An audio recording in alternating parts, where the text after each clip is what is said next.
Coker is a healthcare business podcast from the Coker Group that focuses on solutions to help healthcare organizations effectively navigate the changing healthcare industry landscape. Welcome back to another episode of Coffee with Coker. My name is Mark Reibolt, and I'm the host of the podcast. And today's episode is featuring another one of our team members from our IT consulting group, Christopher Kunney. And we're talking about a subject that we've talked about in the past, but it's something that we've gotten a lot of feedback on, and there obviously is a lot to it. And so we felt it's definitely something worth revisiting and continuing the discussion on. But we're talking about cybersecurity, and specifically going into more of the kind of the state of cybersecurity in the healthcare industry today, and looking at the future as well in terms of where we're going as it relates to cybersecurity, specifically within healthcare, and specifically talking about organizations like hospitals, health systems, medical groups, where privacy, security, and technology is just embedded in the day-to-day function of everything they do. And so Christopher and I sat down and went through some of the ideas that came out of a white paper that he and others authored here at Coker. We'll make sure that is available in the notes for this episode. But we talked about some of the things we talked about, I guess, include what are the common breaches when it comes to cybercrime, and what are some of the ways to think about or to prepare your organization to prevent those first and foremost. And then if you do find yourself in the event of a breach or some sort of cyber security situation, then what are some of the measures that you can take? And we talked also about compliance, and obviously this is a topic and an area that is very closely related to an organization's compliance standards, protocols, guidelines, etc. And as the issue of cybercrime and the concern around cybersecurity continues to grow, evolve, and even escalate in some cases to pretty significant scenarios that are out there. We hear a lot about them out in the media being reported even. The government is also continuing to get more and more involved and concerned around how do we prevent this and how do we ultimately respond to it in the future. And so those are some of the things that Christopher and I walked through on this episode. That was really good because as our IT consulting group and our compliance consulting group continue to work together more and more on these fronts with our clients, it's definitely something we thought it'd be worthwhile to talk more about, and we definitely will be talking more about it in the future. We hope you enjoyed this episode, and if you want to listen to any of our other episodes, all of them are available. You can find them online for free at coffeewithcoker.com. You can also download them on all your standard podcast formats, whichever one you may use. You can always search for Coffee with Coker and you'll find it there. You can find us on social media, on Twitter at Coker Group. You can find us on LinkedIn. All of our content and research and materials, including our podcast episodes, are published there. So whatever is easiest for you to find Coffee with Coker episodes, we invite you to search all of our different topics that we've covered now. And we hope you come back and listen more in the future. But with that, here's my discussion with Christopher Kunney talking about cybersecurity in healthcare. All right. Well, welcome back to the podcast, Christopher. Glad to be here. Yeah, thanks. It's nice to have you back again. And we're talking, as we mentioned in the intro, again about cybersecurity. We've talked about this on a couple of different episodes, or at least we've alluded to it and related cybersecurity to what we do in both the IT consulting realm as well as our compliance related services. Exactly. But you're actually building up a cybersecurity practice here at Coker. So I guess as we dive into the discussion, or before we get into the meat of the content, maybe just give the listeners a quick rundown of what the cybersecurity practice is and looks to do. Sure. No, absolutely. I think the first thing I'd want to point out to any of our clients is that information is now the currency of America, of business in general, and including in healthcare. And so if you think about information like you think about dollars and cents, why would you bank at an institution that did not have security, right? Sure. And so the same is true. Why would you trust your really sensitive information about your health to an organization that hasn't put the right types of systems and protocols in place to protect that data. Healthcare cybersecurity issues have grown exponentially over the past several years. In fact, 30% of all large breaches that occur happen within healthcare. There have been more than 2,100 healthcare breaches that have occurred or been reported since 2009, and those are major, large breaches. Sure. 18% of teaching hospitals have reported some sort of breach. 6% of pediatric hospitals have experienced breaches. There is over a 75% chance of healthcare organizations experiencing a breach of over 5 million records or more. Wow. And so there is a growing focus on taking advantage of an industry that has not been fully prepared for the onslaught of cybersecurity breaches and challenges that exist today. And so what Coker has done is we have started to stand up. We have stood up a really solid cybersecurity practice, both by investing in internal resources and strategic partnerships. And so for those organizations who cannot afford the expense of hiring cybersecurity professionals and putting in place the infrastructure necessary to secure this very sensitive and highly valuable information, we have developed a list of services that will help to remediate that. For example, we have stood up what we call CISO as a service, and that's Chief Information Security Officer, really having a virtual Chief Information Security Officer as a service, as well as putting in place technologies and solutions that manage your network assets, your applications, your endpoints, these activities that are happening within the infrastructure itself on Active Directory, identity access management, cloud security and services. And most importantly, what's happening is this emerging use of IoT devices, Internet of Things devices. And so you think about technology now that is connected to the cloud. Almost every device that connects to the network is prone to some sort of security breaches. Something as simple as the security system, the cameras in a facility, the air conditioning system, monitors that are monitoring patients' well-being, pumps that are pumping vital fluids and medication into an individual, devices that are monitoring their health, both those that are wearables as well as those that are sitting in a clinical setting, are all prone to potential breaches. And so you have to look at every aspect of your infrastructure in protecting this valuable information. And what Coker has done is stood up a layered of services that help you to remediate those risks. And, in the event, even when you put the best security protocols in place, there still is the risk of human error, human intervention that may cause a breach to occur. How do you respond to those things in a very efficient, quick manner and try to minimize the impact to the organization?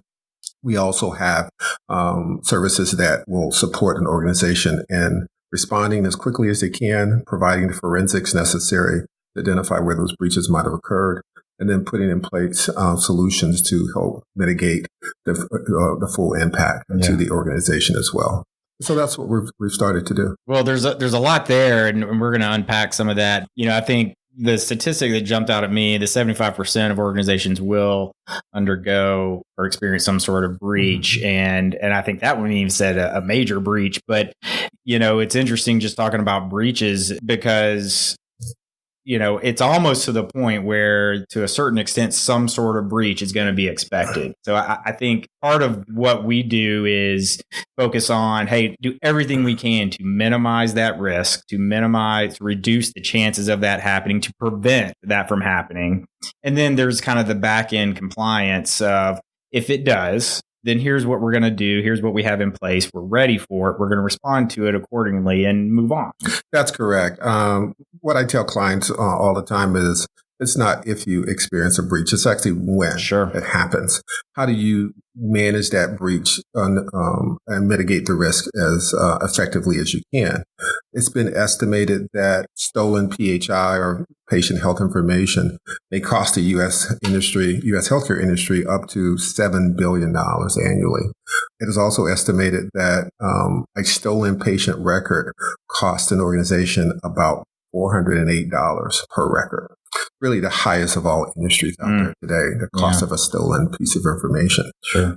Primarily because that record can be leveraged in a number of different ways, not only for just pure identity theft, but for insurance fraud as well, too. And so it's a very valuable piece of currency today. And cyber criminals are taking full advantages of the gaps that exist in healthcare to get access to that information. Well, and, the information is part of it, too. And you alluded to this earlier, but what's really scary is the fact that you're talking about the potential, the role of technology in life and managing, life impacting care. Mm-hmm.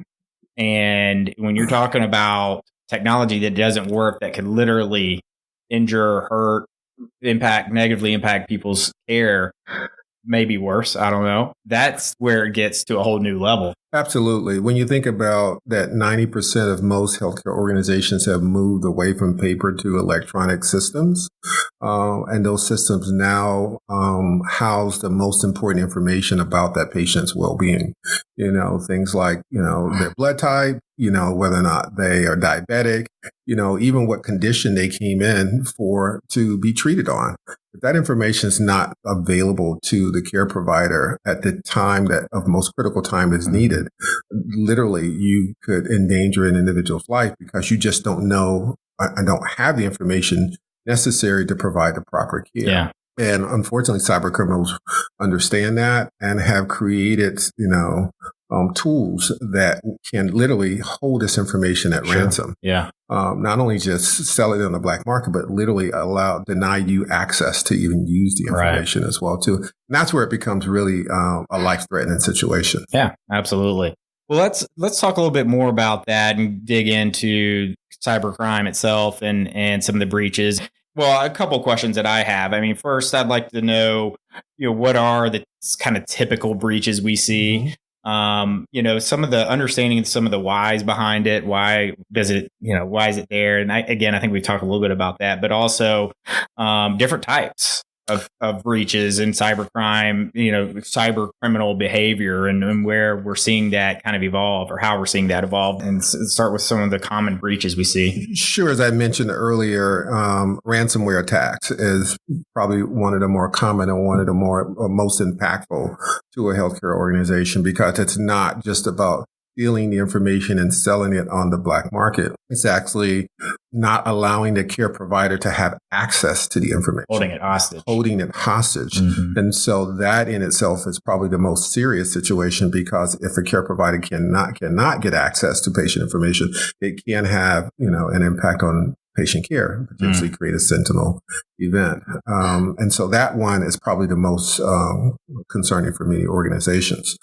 Then there's the actual breaching of that information and stealing of that information and then selling that on the black market, which again has huge impact on an organization's reputation, the cost of recovering that information or at least notifying the patients that this breach has occurred, the potential liability implications associated with that and the litigious nature that and opportunities that could come out of that information not being protected, not to mention the federal government now coming in and holding the organization accountable for its negligence in protecting patient information. There is the insider threats that can occur, and that is just an individual who might be interested in, finding out who their ex-boyfriend's, current records are and what, whether or not they had an STD or something like that. Yeah. Or, a celebrity or a politician and wanting to get information about them that could be used in a negative fashion, or just your own records. In some cases, I want to understand a little bit more about what's going on with me or my personal family members. Those things have huge implications on an organization and could cause them to be out of compliance.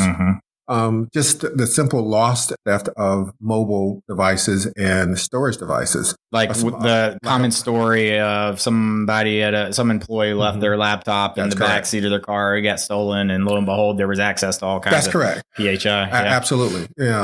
Theft, loss of those types of devices, or simply, hey, I had a flash drive at home. I had some pictures of my family I want to now upload on my device at work. That flash drive has a virus or some sort of malicious software on it. And now it exposes, the healthcare organization's internal network to that malicious technology, which could, again, have huge implications on an organization as well. And there is the, insider threat component of that where, phishing campaigns, for example. Someone sends you an email, says, hey, you've got this bill you need to pay. I need you to click on this link to get more details on it. You click on the link and then it downloads malicious software that has the ability to maybe track keystrokes or just disable the technology in and of itself. Well, I mean, they've come a long way since the old, kind of obvious scamming emails. I mean, many of these look very legitimate, and I mean, it's almost impossible some of these cases to detect that without a keen eye. That's right. And when you're talking about a health system that may have 5,000 employees, I mean, listen, it's going to slip through the cracks. Exactly. That's why it's so important for these healthcare organizations to stay very diligent in their effort to make their employees aware of these types of campaigns, to constantly test them themselves by putting their own kinds of phishing campaigns out there that will help to reinforce, like doing penetration tests. Penetration tests, but also just phishing campaigns to deal with making the employee aware that here are the types of potential emails you may receive that could be malicious intent, but you're doing it, well, instead of wearing the black hat, you're wearing the white hat. And you're actually, finding these things out ahead of time, and you're helping them to change their behavior as well, too. And so organizations, again, have to continue to remain diligent around the social engineering component of this as well. Yeah. I mean, the thing that's interesting to me is there's so many different layers to it, and there are so many different. It seems like it's just a constant struggle keeping the head above water just to keep up with the technology innovation as well as the innovation in the criminals themselves or the people behind this. And it's not all criminal either. I think, you mentioned that it's on the insider angle of things. It's accidents. It's, hey, I didn't realize my laptop was, I wasn't planning for it to get stolen, obviously. And, things like that. So it wasn't malicious intent on that person, on the insider's part, but hey, they opened the gates and explode. That's correct. A lot of the breaches that do occur not because, again, there's malicious intent, but just negligence on the employee's part. Something as simple as, writing the password down and putting it on a sticky note, under your keyboard. How many people have done that? Then you come in, you turn the keyboard over, it's right there. Or, keeping a file on your hard drive that says password. And it has all your usernames and passwords listed in it, or on your phone that has this information. Or having very simple passwords, not changing them on a regular basis. Things like that make it, make the system more vulnerable than it needs to be. Or sharing passwords with, employees as well. Or simple things that could be addressed through proper training and just becoming more disciplined about it. It's, again, I try to use the analogy of currency. It's like, when I go out to dinner, do I leave my wallet on the table and go to the bathroom? No, I don't. Or my credit card. No, I don't do that. Well, I shouldn't leave passwords on the desk so that somebody can come by and read it. I should have privacy screens on my monitors if I am responsible for PHI. Simple things like that. You always think about it from the standpoint of, how do I protect my credit cards? How do I protect my banking information? How do I protect just the currency I have in my pocket or at home, or my valuables at home? then you become much more sensitive and aware about what your responsibility is to ensure that this information is secured. Well, and again, you alluded to this earlier, but it's the same principle with physical security as well, right? That's You're not correct. just going to let anybody come walking into your house. That's right. When your kids are out playing around. You're going to be cognizant of Exactly. any stranger you don't know. Why are they at my door? Have the proper security system in place and those types of things. That's right. Again, something as simple as the copy machine not having a code on it so that you know who is making copies of information. Yep. It's simple. It's very simple to print out something that has PHI on it and take it home with you. Yeah. But if you have, codes on the copy machine that determine who's copying what and at what time, then you can again do the forensics on the back end of that in the event that a breach might have occurred. Yeah. So it's just like protecting your home. I mean, I have an alarm system that I have to punch a code in. Everyone doesn't know that. There's only a handful of people that know that. Well, the same should be true on any systems that potentially could have access to transmit, print, store, or view ePHI. Yeah. The thing that, again, talking about this and probably, we're still kind of at that 30,000 foot view and you and your team have a lot of content, just so our listeners know. There's a lot more that dives into the weeds that we have and can talk about and we'll talk about in the future in more detail. But, the thing that blows me away about it, it's almost hard to comprehend. There's so many different angles to this. And I think that's really the impetus behind our approach to assisting on matters related to cybersecurity, because it is a constant. It's not just purely, we had a breach, we need to resolve it, that type of thing. It is this constant thing that you are fighting against, preparing for, planning for reaction, but proactively preventing as well at the same time. And as I said earlier, trying to just continuously keep up with the threats that are out there and all the different potential points. That's correct. You have to take a holistic approach at this. And so there's no one magic bullet that's going to ensure all your data is protected and secured. It starts with, education. Internally, it starts with having the appropriate processes and procedures that hold individuals accountable for how they leverage and access ePHI.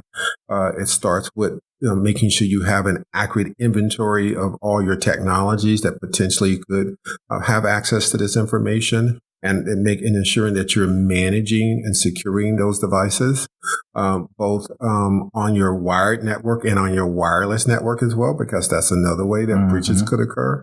It's all the other potential devices that have potential risk of causing a disruption in your environment. Again, we talked a bit about your security systems, your cameras, your wireless phones.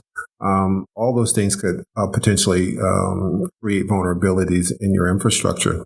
But in a hospital setting too, you have a whole other layer of technology-based devices. That's correct. The actual devices. Your biomedical devices now are all wireless, and many of them are wireless or are connected directly into some of your clinical systems. Sure. But again, ensuring that those devices are properly secured and monitored as well. And then there is just ensuring that your business associates, who also are responsible for protecting that information, have the same type of due diligence that they've done within their own environment, and the same types of security protocols put in place to protect that information on your behalf as well. Yeah, that's important. That's a good point, because even if you feel like you have your organization locked down as far as your employees, your networks, your infrastructure, all that stuff. But there's also other people that have, using the home security system analogy, some degree of that code or that PIN, right? And so they have to have their own systems, network infrastructure, employees locked down as well in order to ensure your own is protected. That's correct. One of the requirements of the changes in the omnibus rule impacted business associates significantly. And that is now they have equal responsibility and accountability for protecting patient information as the provider or the covered entity. And so it is incumbent upon the covered entity that if they enter into a relationship with a business associate, that they hold that business associate accountable. You need to make sure that they've done their own security risk assessment. You need to understand what their security programs and procedures are. And you need to see validation of these things as well, too, because you're held accountable for selecting those business associates, just as those business associates are accountable for ensuring they have the right types of protections in place. Yeah. We'll walk through some of the questions that whether you're a hospital CIO or a CTO or you're responsible for cybersecurity matters in your hospital, health system, or medical group, what are some of the questions they can ask themselves just to understand where are we in this whole progression? Sure. Well, first and foremost, you should do an assessment of your environment. And ideally, that should come from a third party. You should do your own internal one. And it doesn't hurt to do that, but that's like the fox watching the hen house. You don't know what you don't know. And so having a third party come in who has the expertise and understanding the full breadth of requirements associated with meeting your privacy and security mandates by the federal government are important. And so going through that process first, since you haven't done one, then we would encourage you to do one. Coker Group offers a security risk analysis, not only just security, but privacy as well. Mm-hmm. And so that's the other piece, and probably another topic for another day. Sure, but the two are commingled. Absolutely. And so going through that analysis will identify any potential gaps you may have in your environment, and then developing a remediation plan to support addressing those gaps, whether they are physical infrastructure gaps, policies and procedures that need to be put in place, education and training, legal requirements such as your business associate agreements, and also ensuring you have things like cyber breach insurance in place. All those aspects should be viewed holistically when you start to address or go down this road of how do I now start to deal with the challenges associated with cybersecurity. And then when you think about things like prevention, I guess, or you talked about this earlier, and you talk about also how a lot of these different things are connected. I mean, they're commingled, right? You can't really ensure privacy is protected without understanding the cybersecurity risk. That's correct. And if you have cybersecurity risk, then privacy is obviously going to go hand in hand. So I have to think, as far as a comprehensive approach here, there has to be a compliance element to it. There has to be kind of the technical component to all this. And then, like you said, kind of the ongoing, whether it's education, training, continued testing, things like that. So it's a system or a program. That's correct. And that's how we try to look at it here at Coker, as we look at it very holistically. Mm-hmm. It's not just about putting an appliance in place that's going to provide some sort of firewall protection for you, which is one aspect of it. But we also need to look at what are your policies that you have in place that hold individuals accountable for managing PHI in an appropriate way. What type of educational programs did you have in place that provide cybersecurity and privacy awareness training for your staff? What type of ongoing monitoring tools that you have in place to ensure that you're protecting the information from potential breaches and continuing to reinforce those mandates to the end users? Like, for example, the phishing campaigns that we talked about before are important as well. And then, as I mentioned earlier, ensuring that your business associate agreements and those business associates are equally held accountable for putting in place the same types of protocols that ensure that they are protecting the PHI that you're entrusting them with. Mm-hmm. They've gone through their due diligence on that as well. Well, it's definitely enough to make me think like it has to just kind of keep heads spinning, as sometimes if one person is responsible for this, even in a small organization, there are a lot of potential challenges, but the larger you get, it seems like the more voluminous they get, maybe even more complex. So that's correct. I think the biggest challenge for organizations is that this can appear to be overwhelming at times because they feel like in many cases they don't have the resources to invest in the technologies, the individuals and systems necessary to protect this information as efficiently as they can. And some of them also take the approach that, hey, we're not large enough or we're not important enough that, criminals are going to come after us. But in fact, you're the exact type of organization that they would target because you think you're not, you're probably the most vulnerable. And so they are going to target your organizations first. It's not the larger organizations typically who have, a cybersecurity staff in place. They've gone through very robust training.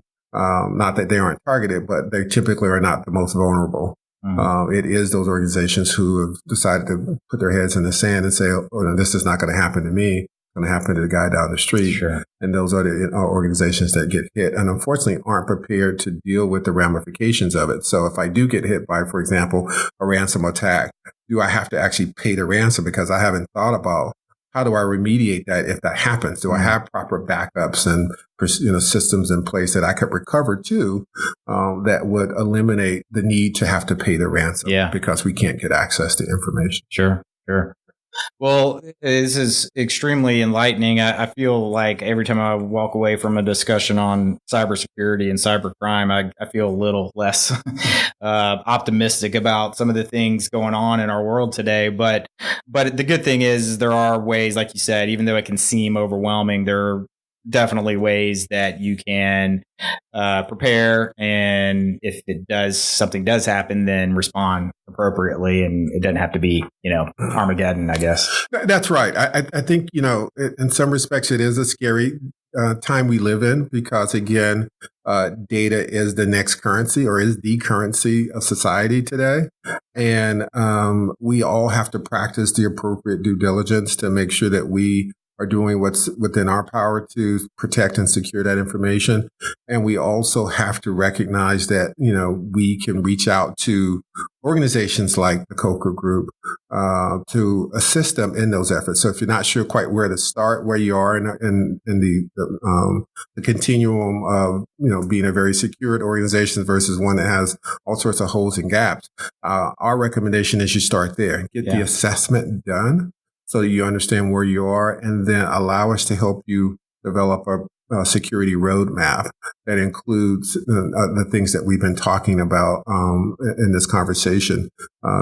Again, a very holistic approach around that. And that's the best way to protect yourself, or at least make sure that you've done as much as you can.